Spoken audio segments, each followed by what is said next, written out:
Les éditions du Roi Barbu présentent Le Père Noël et les nains, écrit par Evelina Amalayan, lu par Christine Westerhalen.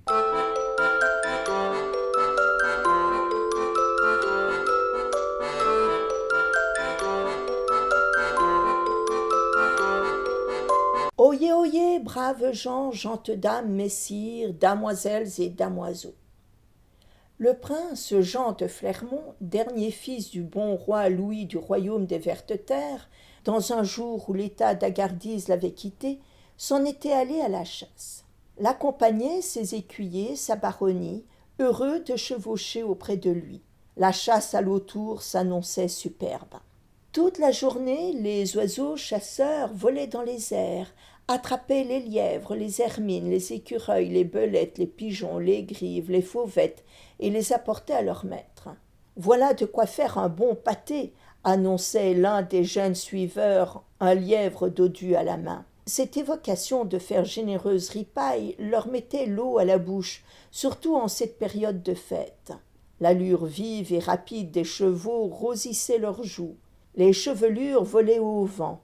Arrivés aux alentours du menhir qui corne, ils furent tétanisés, les regards remplis de crainte. « C'est un lieu maudit », émit un compagnon du dernier fils du roi. « Nous sommes arrivés jusqu'ici par sorcellerie », accusa un autre affolé.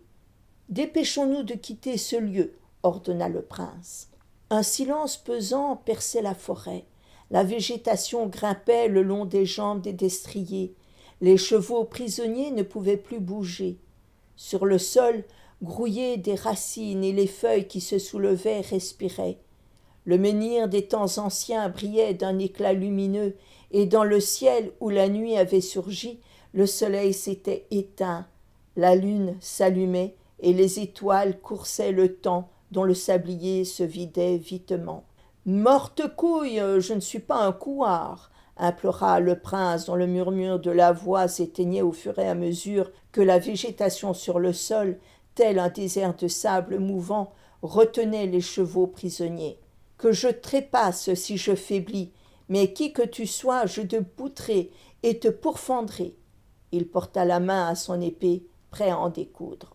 Les cavaliers hésitaient à poser leurs pieds sur le sol tant la peur de subir le même sort, être recouverts par le linceul vert, les tenaillait au ventre.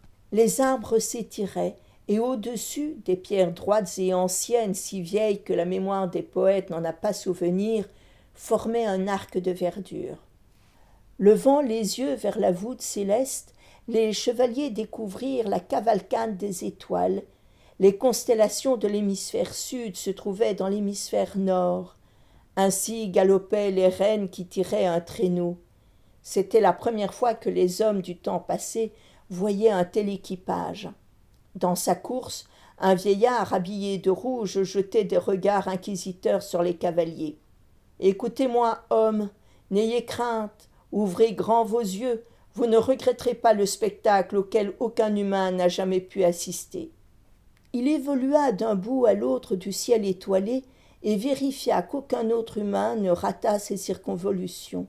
D'un pas si léger qu'aucune oreille ne pouvait l'entendre, revêtu d'un costume fin et argenté sous les rayons de l'astre lunaire, le dernier nain des lieux se mut alors auprès des cavaliers. Cette venue étrange et spectaculaire, tant sa condition d'être incroyable, stupéfia le seigneur et ses suiveurs.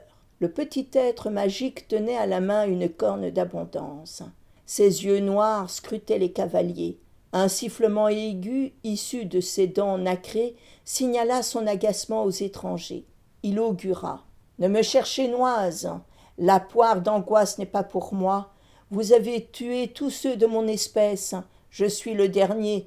J'espère que cette nuit me donnera l'espoir d'une descendance. Mais je vous le dis, jamais plus aucun homme ne nous trouvera et nous poursuivra. Nous deviendrons une chimère du fond de votre mémoire. » Il s'approcha du menhir luminescent, scruta longuement le ciel, baissa la tête pour croquer à pleines dents quelques herbes. Dans le silence oppressant qui suivit, l'attente s'amorçait pour les chevaliers immobilisés. Le froid engourdissait les jambes et les bras. Le souffle s'échappait de plus en plus difficilement quand tout à coup, les yeux grands ouverts devant l'indicible, la poitrine ne se souleva plus. Dans le ciel, entre les étoiles et les astres, bondissait sur la voie lactée un Père Noël. Il portait un manteau rouge sur son dos puissant. Il se campa au-dessus des feuillages et d'un pas allègre avança dignement vers le nain, dont le regard était empli de joie.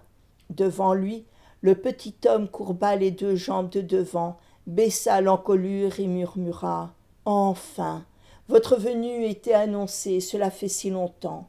Toi et les tiens futurs vont m'aider à créer le Noël des enfants. Vous deviendrez de fameux constructeurs de jouets. » Ce fut alors un branle calme, ensuite effréné et rapide. Tous 2 se fondirent en un tourbillon blanc qui montait haut dans le ciel. Quand la nuit se termina, quand les premiers rayons du soleil éclairèrent la forêt et le menhir, les couleurs redevinrent telles qu'elles étaient la veille.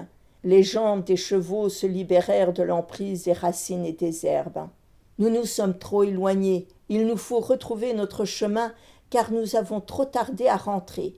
Dépêchons-nous, » ordonna le prince Jean de Flermont. « Pour sûr, je retrouverai cette étrange nuit dans ma douce folie. »